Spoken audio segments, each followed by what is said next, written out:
Assalomu alaykum, hurmatli talabalar. Bugun sizlar bilan gistologiya fanidan biriktiruvchi to'qima mavzusini o'tamiz. Biriktiruvchi to'qimaning umumiy tavsifi. Biriktiruvchi to'qima barcha organlarda mavjud bo'lib, u organizmda trofik, himoya va mexanik vazifalarni bajaradi. Bu to'qima embrional rivojlanishning dastlabki bosqichlarida barcha organlarda uchraydi.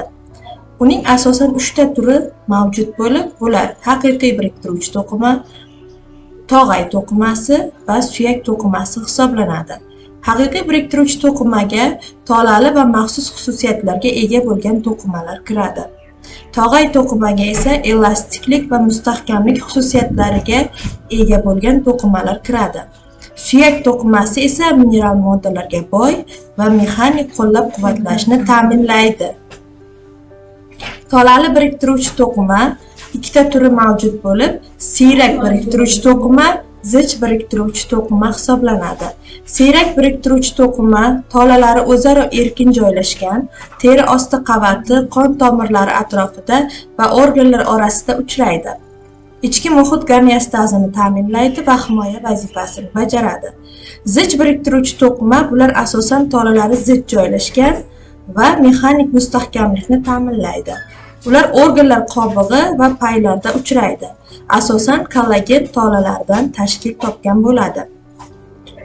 Kollagen tolachalarining tuzilishi va xususiyatlari hamda tarkibi bilan tanishadigan bo'lsak, kollagen tolachalar suvda shishib, qaynatilganda yelimga aylanadi. Ular mustahkam va elastik bo'lib, glikoprotein va mukopolisaxaridlar ta'sirida mustahkamlanib boradi. Tarkibi asosan propokollagen oqsili tarkibida glitsin, prolin va oksiprolin aminokislotalari uchraydi. Asosan 4 xil shakli mavjud bo'lib, ular biriktiruvchi to'qima, tog'ay, suyak va retikula to'qimalarida uchraydi. Elastik tolachalar tuzilishi va vazifasiga ko'ra bular elastiklikni ta'minlaydi. Cho'ziluvchan bo'lib, yumshoq tolachalar shaklida mavjud. Yorug'likni yaxshi sindiradi va asosiy tarkibi elastin oqsildan iborat bo'ladi. Uning o'lchami tolalar diametri 1-10 mikrometr, shilimshiq moddalarga parchalanishi mumkin. Retikula tolachalar ular tuzilishi va o'ziga xosligi shundan iboratki, ingichka va to'rsimon shaklda o'ziga xos tarqalishga ega, kumush tuzlariga yaxshi bo'yaladi. Ya'ni argirafil hisoblanadi. Uning tarkibi kollagen va elastik tolachalarga o'xshash bo'lib, serin, oksilizin va glutamin kabi aminokislotalarga boy to'qima hisoblanadi. Fibroblastlar tuzilishi uzoq shakldagi hujayra markaziy qismida yadro joylashgan bo'ladi. Uning sitoplazmasi 2 qismdan iborat bo'lib, tashqi ekto va ichki endoplazmadan iborat. Uning asosiy funksiyasi modda va tolachalar sintezida ishtirok etish hisoblanadi. Yallig'lanish jarayonida va jarohatlarning bitishida yangi to'qima hosil qiladi. Qarishi bilan fibrositlarga aylanadi. Bu uning o'ziga xos xususiyati hisoblanadi. Gistiyotsitlar, ya'ni makrofaglar. Ularning tuzilishi yumaloq yoki oval shaklda bo'lib, shaklini o'zgartirish xususiyatiga ega. Sitoplazmasida ko'plab lizosomalar bo'ladi. Funksiyasiga ko'ra yot moddalarni qamrab olib, ularni eritib yuboradi. U shu bilan birga himoya funksiyasini bajarib, mikroorganizmlarni yo'q qiladi. Plazmatik hujayralar plazmatsitlar deyiladi. Ularning tuzilishi yumaloq yoki ovalsimon shaklda, sitoplazmasi gamma globulinlar ishlab chiqarishda faol hisoblanadi. Ular antitela ishlab chiqaradi, bu orqali immunitetni ta'minlaydi. Yallig'lanish va boshqa patologik jarayonlarda ularning soni ortadi. Semiz hujayralar yoki labratsit deb aytamiz buni. Uning tuzilishi sitoplazmasida donachalar ko'p bo'lib, mitoxondriya va boshqa organoidlar rivojlanadi.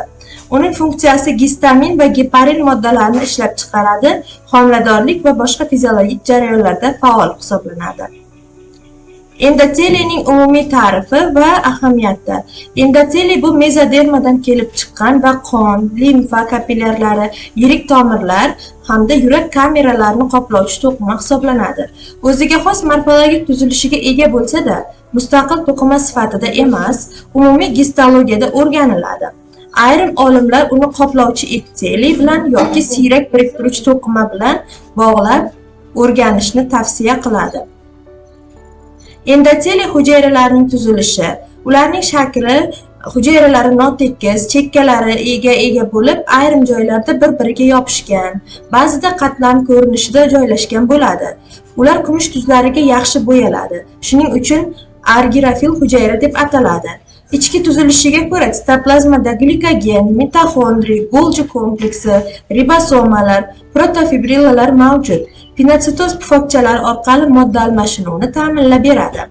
Bazal membrana fibrillar tolachalar, oqsil va mukopolisaxaridlardan tashkil topgan. Ular moddalarni filtrlab, to'qimalarga o'tkazadi. Lipidlar esa yog'larda eruvchi moddalarni bazal membranaga singdirib beradi. Endotelining funksiyasiga keladigan bo'lsak, u kapillyar va to'qimalar o'rtasida modda almashinuvini ta'minlab beradi. Mitoz yo'li bilan bo'linib, jarohatlangan tomirlarni tiklashda qatnashadi. Ayrim hujayralar makrofaglarga aylanish xususiyatiga ega. Bu bilan retikula endoteliy sistemasini tashkil qiladi. Maxsus xususiyatlar va qo'llanilishiga keladigan bo'lsak, fenester teshikchalar. Bu buyrak va neyrogipofiz kapillyarlarida hujayralar orasida tez moddalar almashinuvi uchun mayda teshikchalar mavjud bo'ladi. Bazal membrana bu organlarga qarab turli qalinlikda rivojlangan bo'ladi. Bunga jigar va qizil ilikda ko'rinmaydi yoki uzilib joylashgan bo'ladi. Energiya ishlab chiqarish xususiyatiga ko'ra ular pinotsitoz pufakchalarida ATF faza fermenti yordamida ATF